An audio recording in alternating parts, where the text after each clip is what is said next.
Himachal news 24/7। नमस्कार, स्वागत है आपका हिमाचल न्यूज 24/7 में और मैं हूं आपके साथ आंचल मोंगिया। संसद द्वारा पारित उपज व्यापार एवं वाणिज्य संवर्धन एवं सरलीकरण अर्थात कृषक सशक्तिकरण व संरक्षण, कीमत आश्वासन एवं कृषि सेवा पर करार और आवश्यक वस्तु अर्थात संशोधन विधेयक सही मायनों में किसानों को अपने फसल के भंडारण और बिक्री की आजादी देंगे और बिचौलियों के चंगुल से उन्हें मुक्त करेंगे। उत्पाद व्यापार और वाणिज्य संवर्धन एवं सरलीकरण विधेयक किसानों को यह अधिकार देगा कि वे अपनी उपज को देश के किसी भी भाग में किसी भी व्यक्ति या संस्था को अपने इच्छित और उचित मूल्य पर बेच पाएं। लेकिन ये दुर्भाग्य की बात है कि कृषि विधेयक का विरोध किसानों को गुमराह करने के लिए किया जा रहा है। ये उद्गार कांगड़ा चंबा लोकसभा क्षेत्र के सांसद किशन कपूर ने व्यक्त करते हुए कहा कि कुछ राजनीतिक दलों द्वारा कृषि विधेयक का विरोध मात्र किसानों को गुमराह करने के लिए किया जा रहा है।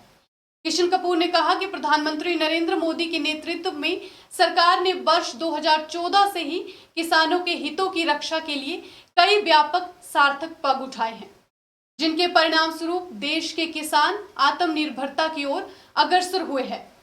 किशन कपूर ने यह भी कहा कि यह विधेयक एक देश एक बाजार सोच के साथ किसानों की फसलों की लागत कम करके उनकी आय की वृद्धि का मार्ग प्रशस्त करता है।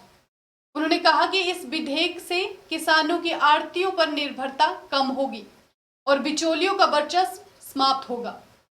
किशन कपूर ने कहा कि ये भ्रम फैलाया जा रहा है कि इस विधेयक से सरकार की न्यूनतम समर्थन मूल्य नीति पर कोई नकारात्मक प्रभाव पड़ेगा, जो बिल्कुल निराधार है। प्रधानमंत्री नरेंद्र मोदी ने स्पष्ट कर दिया है कि न्यूनतम समर्थन मूल्यों पर खरीद बंद नहीं होगी। किशन कपूर ने कहा कि विरोधी दलों का विरोध केवल राजनीतिक हितों की पूर्ति से है, अन्यथा देश की आजादी से लेकर वर्ष 2014 तक देश के अन्नदाता का जो हाल था वे किसी से छिपा नहीं। विपक्षी दल केवल राजनीतिक स्वार्थों की पूर्ति के लिए किसानों के प्रति झूठी सहानुभूति दर्शाते हैं। हिमाचल न्यूज 24/7 के लिए चंबा से अजीम आलम की रिपोर्ट।